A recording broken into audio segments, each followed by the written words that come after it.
Opa, estamos aqui mais uma vez com o podcast Ilha de Céticos. Esse daqui é o episódio de número 116. E o assunto de hoje é gravidade, galera.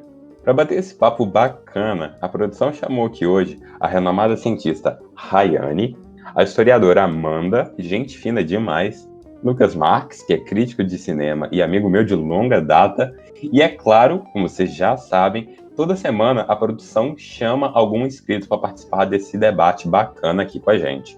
O convidado da vez é o Júlio. Vamos começar então? Rayane, tudo bem? Você consegue me ouvir direitinho? Oi, tudo bem sim, consigo te escutar perfeitamente. Maravilha! Para começar logo esse debate, eu vou já fazer uma pergunta. O que é a gravidade e como é que ela funciona? Bom, a gravidade, ela é uma força que regula os objetos em repouso, em que todos são atraídos para a Terra sem qualquer velocidade inicial. E essa é a mesma força que mantém a Lua em órbita ao redor da Terra. Ou seja, não é só a Terra que puxa para o seu centro a maçã da árvore, mas também a maçã puxa a Terra. Entendo. Mas qual que é a relação disso com aquelas tais leis de Newton? Bom, o Sol atrai a Terra, que atrai a Lua e a Lua atrai a Terra. Isso foi mostrado por Newton, que a força entre os corpos, ela depende de sua massa e de sua proximidade. Entendi. E você pode falar para mim como é que funciona mais ou menos a gravidade da Terra? Posso sim. A gravidade, ela é demonstrada pela notação G, que tem valor aproximado de 9,80665 metros por segundo quadrado. O valor, ele é aproximado porque a Terra, ela não é uma esfera perfeita e há pontos na superfície em que a gravidade varia. Nossa, muito interessante. Mas agora a gente vai falar com a Amanda porque eu tô com um assunto, esse assunto me deixou com uma questão. Amanda, tudo bem com você? Você tá conseguindo me ouvir? Opa, bem demais, e você? Consigo te ouvir direitinho. Eu tô bem também, obrigado pela pergunta. Amanda, nesse meio tempo eu lembrei de uma questão na qual eu sempre estive interessado. Você pode me contar como é que é mais ou menos ali a história da ciência relacionada com a gravidade? Ela começa ali com o Newton, não é? Aquela história da maçã. Bom, essa aí é uma questão delicada, porque não se tem 100% de certeza que essa história da maçã é realmente verdade. Ninguém antes de Newton teve a coragem de contrariar a ideia de Aristóteles e dizer que a mesma força que atrai a maçã para o chão é a que mantém a Lua, a Terra, todos os planetas em órbita. E antes de Newton, Galileu Galilei ele observou que todas as massas elas aceleravam igualmente ao serem lançadas de uma mesma altura e ao mesmo tempo. E Aristóteles, ao contrário disso, achava que com massas diferentes elas iam cair em velocidades diferentes e em tempos distintos. E essa foi uma breve explicação de como formou a ideia da gravidade. Entendo. No caso, você tem alguma informação para mim sobre a gravidade da Terra ou de algum outro astro do sistema solar? Tenho sim. Bem, a da Terra é mais ou menos 9,8 metros por segundo ao quadrado. A da Lua, que é o nosso satélite natural, tem mais ou menos 1,6 metros por segundo ao quadrado. A do Sol, que é o nosso astro, é 274 metros por segundo ao quadrado, mais ou menos. E a do maior planeta que a gente tem no sistema solar, que é Júpiter, é mais ou menos 24,79 metros por segundo ao quadrado. E vai lembrar que a gravidade ela vai depender tanto da intensidade, do grau de deformação dos corpos, da constituição interna lá no núcleo de cada planeta e de cada corpo, e da velocidade de rotação, que quanto maior for essa velocidade de rotação, mais achatado é o corpo e mais vai influenciar na gravidade. Bem interessante, obrigado. Agora, nós vamos falar aqui com o Lucas Marques. Marques, você conhece aqui você conhece algum universo, assim, você conhece bastante do universo de filmes? Você pode recomendar pra gente alguma produção que fale sobre essa área, relacionado mais ou menos assim à gravidade? Tem alguma produção que englobe essa área? Opa, tudo bem? É um prazer aqui estar no podcast, e com certeza tem muitos. Eu vou citar alguns aqui. Primeiramente, eu vou citar não um filme, mas um documentário que chama O Universo, do History Channel. Ele aborda muitos conceitos físicos muito importantes, entre eles os conceitos gravitacionais citados anteriormente aqui no podcast, que são muitas vezes esquecidos ou ignorados por uma parcela da população. A série ela explica muito bem, em detalhes, o funcionamento dessa força e como que ela está presente em basicamente tudo que a gente faz. Agora de um filme muito bom por sinal, é o Interestelar. Ele aborda muitos conceitos interessantes a respeito da física no geral, principalmente da física moderna. Mas se tratando da gravidade, o filme ele retrata muito bem os efeitos da gravidade e situações em que ela não está presente, além de abordar o conceito de gravidade artificial e a lei da gravitação universal. Pode falar, já dei minhas duas recomendações aí. Já? Já. Mas assim, e livros, literatura? Tem alguma coisa que engloba essa área? Com certeza. Primeiramente, vou citar o principal deles, que é o Filosofia Naturalis Principia Mathematica, que é mais conhecido como Principia, né, escrito por Isaac Newton. Esse foi o livro que trouxe os principais conceitos de gravidade que nós utilizamos até hoje, como a lei da gravitação universal. Além disso, também há dezenas de livros escritos por cientistas modernos que abordam a gravidade e explicam cientificamente esse conceito de forma muito simples. Entre eles eu posso citar o Segredos da Gravidade, né, escrito pelo astrônomo Caleb Scharf. Tem também o Gravidade, essa grande escultura, que foi escrito pela cientista Joan Vernicus. E tem também o Gravidade, que foi escrito pela Tess Gerritsen. Esses foram apenas 3 exemplos, existem muito mais. Se você pesquisar aí, você vai encontrar excelentes livros falando sobre esse assunto.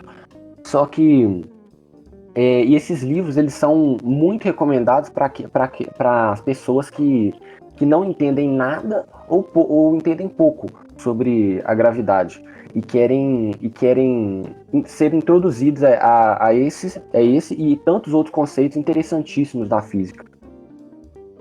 Nossa, bacana demais, cara. Eu não conhecia, eu admito, a maior parte desses filmes, nunca nem tinha ouvido falar, mas eu prometo que eu vou dar uma procurada depois. Agora, eu gostaria de debater aqui um assunto, aproveitando, né, a presença do nosso convidado especial, o Júlio. Júlio, eu li uma pesquisa esses dias, publicada no Datafolha, que revelou que 7% dos brasileiros com mais de 16 anos não creem na esfericidade do nosso planeta. Ou seja, 11 milhões de brasileiros, né, de pessoas que moram atualmente no Brasil, acreditam que a Terra é plana. É uma situação muito alarmante, você não concorda, Júlio? Bom dia, Matheus. Bom dia, pessoal que nos escuta aí. Então, eu diria que esses 11% aí de jovens, eles são 11% de jovens que estão saindo da bolha, né? Essa bolha aí que impede nossa visão do mundo real, né? Você é terraplanista? Não só como sou um terraplanista, mas propago a ideia do terraplanista e estudo a terra plana, né? Tenho alguns famosos aí que apoio também, como o Super Xandão, um brasileiro Super Xandão, Freud, tem o americano Shaquille O'Neal, jogador de basquete NBA, grandes pensadores aí que com certeza vão influenciar o mundo de uma maneira muito positiva. Grandes pensadores, entendo. como é que funciona a teoria que você acredita, Júlio?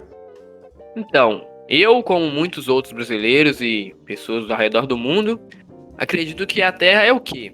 Ela é plana. Como assim plana? Ela é plana e redonda. Como assim? Tipo uma pizza. Imagina uma pizza. Ela é plana e redonda. Ela não é esfera, uma bola aí, como todo mundo acredita. Bom, porque se ela fosse uma bola, dá um exemplo. Se ela fosse uma bola, você joga água numa bola. Pode jogar na sua casa aí mesmo. Se jogou água na bola, a água cai. Obviamente seria impossível o mundo ser lotado de oceano. E como a gente sabe, o planeta Terra, né, é basicamente 70% de água. E, além disso, a Terra plana ela é cercada por uma camada enorme de gelo que é impossível atravessar, porque além de ser muito alta e muito fria, ela é cercada pelo governo, por todos os governos assim espalhados pelo mundo. Ela cerca e impede que qualquer população, qualquer pessoa chegue perto da borda. Por isso que você não vê fotos, você não conhece nada, é tudo manipulado. Não tem uma pessoa que você conheça que foi lá na borda e tirou uma foto que te apresentou pelo celular dela. Além disso, como é que é? É outra coisa que é falsa. A Lua. Lua, Sol, tudo falso. O homem nunca foi à Lua e nunca foi na Terra, nunca vai ir no Sol. Obviamente que o Sol é muito quente, mas ele tá muito mais próximo do que a gente acredita. Assim como a Lua. Eles são do praticamente o mesmo tamanho. Esse negócio aí que a Terra 100 vezes cabe 100 terras dentro do Sol é tudo mentira. Eles são basicamente o mesmo tamanho, muito perto. E você não pode sair da Terra porque existe um domo que protege a Terra e impede que qualquer pessoa possa sair. Então a NASA manipulou foto, manipulou vídeo, manipulou informação e conspirou, corrompeu as suas mentes e faz com que vocês acreditem nessa ideia de Terra esférica que vocês acreditam hoje. Não, ô, Júlio, você me desculpa, mas essa teoria não parece fazer nenhum sentido pra mim. Até porque, principalmente, você falou lá das pessoas que não vão, você não conhece, né, ninguém que já foi até a Antártida. Pra mim, sinceramente, não tem nenhum motivo pra tentar ir lá. É um lugar frio, um lugar gélido.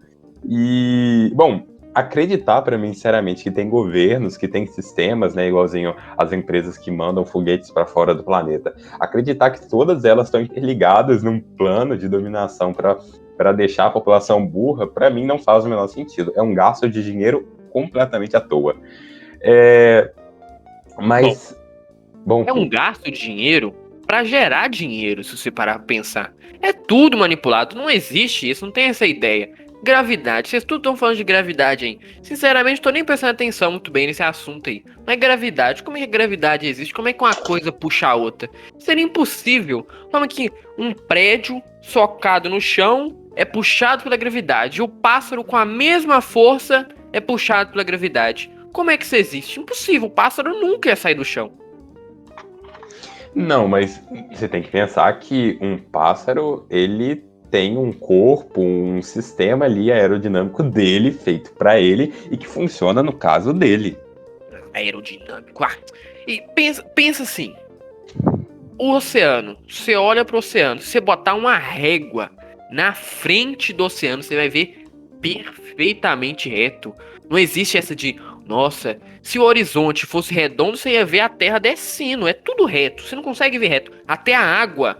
Toda a água é reta. Por quê? Porque a Terra é reta. Não. Me desculpa, mas eu tenho dois exemplos para mudar a sua ideia. O primeiro deles é que quando você coloca uma régua no horizonte, o horizonte tem que ser reto mesmo, porque é como se você estivesse no ponto mais alto de uma esfera. Se você colocasse a régua no horizonte e o horizonte tivesse curvo, a Terra seria um cilindro, né? Não sei se você já parou para pensar nisso. Outra coisa é que você falou que a água é reta. Tem muitas pesquisas feitas por vários pesquisadores que colocaram lasers, né, soltando lasers assim, perto de lagos muito grandes. E no final, quando o laser atravessava o lago, ele estava mais alto do que a água, simbolizando ali que a altura, né, a Terra tinha mesmo uma curvatura nesse tempo. Mas olha, eu queria dizer aqui que eu tô muito desapontado com você, Júlio, porque a gente... Ô, Matheus, você me permite fazer duas perguntas pro convidado? Com certeza. Tá bem. Bom, a primeira pergunta é se você falou que a Terra é plana, se você acredita que então que os outros planetas do sistema solar não existam, porque dá para ver perfeitamente que eles são redondos e porque só a Terra seria plana. E a segunda pergunta é que você falou que a Lua e a Terra são de tamanhos diferentes e eles não ficam nas posições que a NASA, por exemplo, fala que eles ficam. Mas como você explicaria que o Sol, por exemplo, ilumina os outros planetas, sendo que ele é exclusivo, entre aspas, da Terra? Então, vou começar que esses outros planetas aí, a gente não tem nem muita ideia do que eles são. Eles são redondos porque a Terra é uma coisa específica do Senhor Jesus, Deus, que criou ela. Esses outros planetas aí são ilusões criadas por esse tal Senhor. Mas aí respondendo a pergunta do Sol e da Lua. Basicamente, o Sol, ele ilumina esses outros países aí porque ele finge que ilumina, né? A NASA faz com que ele ilumine. E com certeza são dos mesmos tamanhos, até porque a gente praticamente enxerga eles na mesma distância, né? De noite a Lua é tão grande quanto o Sol, então a diferença é muito pouca. Não é esses negócios de bilhões de quilômetros aí que o Sol tem e a Lua, sei lá, vai ter 500. Impossível isso ser verdade. Olha, você me perdoa, mas eu não pretendo deixar que o meio científico, que tá aí há anos, tá aí há milênios, na verdade, fazendo pesquisa, seja descredibilizado dessa forma por uma pessoa que faz pesquisa de internet, sinceramente. Você tem que abrir a sua mente para as coisas que são verdades, não para essas mentiras, essas pesquisas medíocres aí que influenciam a sua cabeça negativamente. Júlio, por favor, se controle. Alguém muta o microfone dele, por favor. Antes eu gostaria de fazer um breve questionamento ao convidado. Você me permite? Permito, claro. Gostaria de perguntar ao senhor se o senhor já assistiu o documentário da Netflix, A Terra é Plana. Claro. A Netflix tá sempre sensata, postando coisas sobre esse universo científico pouco explorado e que deveria ser posto em qualquer lugar de toda a sociedade. Muito bom o documentário da Netflix, muito bom mesmo. Eles apoiam com certeza a Terra plana. Então eu acho que você assistiu errado, viu? Porque esse documentário em questão aí, ele no caso, ele desconstrói muito desses argumentos que você mesmo deu no podcast aí. Não acredito nisso. A Netflix não quer fazer isso. É lógico que faria, né? A Netflix, esperadamente, é um órgão gigante e ela tá sendo do lado da ciência. A Netflix é mais um manipulado do sistema, nessa bolha ridícula. Por favor, se controle, senhor Júlio. Eu queria falar aqui nesse final de podcast que, sinceramente, é uma pena que uma parte grande parte da população brasileira tem essa crença igual a sua, senhor Júlio, e que, nesse caso, assim, deprimente, a única coisa que a gente pode fazer, é claro, é incentivar a divulgação científica, igual a gente fez no início desse podcast. E buscar que essas informações cheguem a mais gente. Bom, por hoje é só. Eu agradeço aqui todos os convidados que acrescentaram bastante nessa discussão. A senhora Rayane, né, a cientista, Amanda, nossa historiadora, e também o Lucas Marques, o crítico de cinema, que trouxe uma produção cultural bem interessante aqui para nós. Na semana que vem, o podcast volta com outro tema, que por enquanto vocês sabem, é uma surpresa. Um bom dia, uma boa tarde ou uma boa noite, qualquer que seja o horário que vocês estejam ouvindo a gente. Eu agradeço demais pela sua audiência. E é isso. Até a próxima.